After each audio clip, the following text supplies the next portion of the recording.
We are in conversation with Ambuj Kumar, the CEO at Fortanix, and he's taking your questions around confidential computing.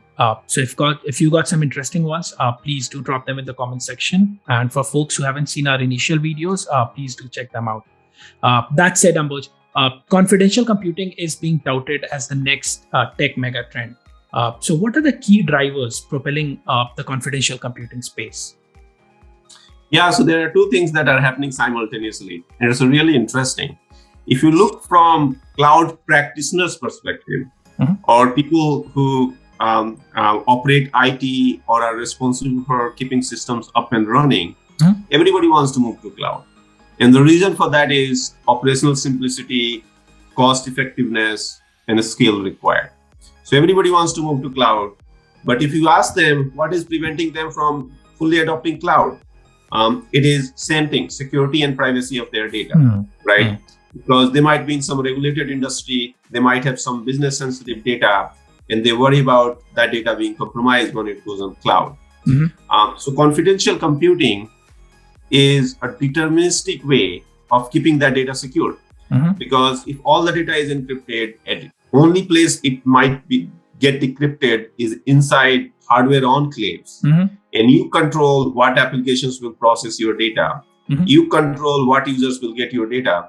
Then you don't have to worry about infrastructure security. You don't have to worry about cloud being secure. You can restore security of your data in the cloud. So you would own that.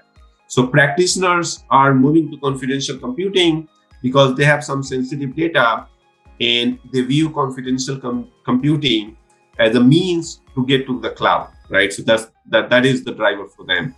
Interesting. But then if you look from the other side, from regulators' perspective, right? There are new regulations like SNEMS 2, GDPR, CCPA, etc.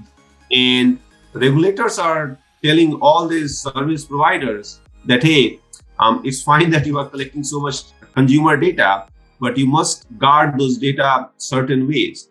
For example, SNEMS 2 ruling in Europe was groundbreaking because effectively now it means that if any service provider is collecting European residents' data, they have to ensure that the service provider and only the service provider has control of their data, right? They cannot delegate that control to some foreign entity. Because of new regulations, confidential computing is seen as a means to ensure that you can operate your service as is while processing very, very sensitive data while being fully compliant and in a cost-effective manner too.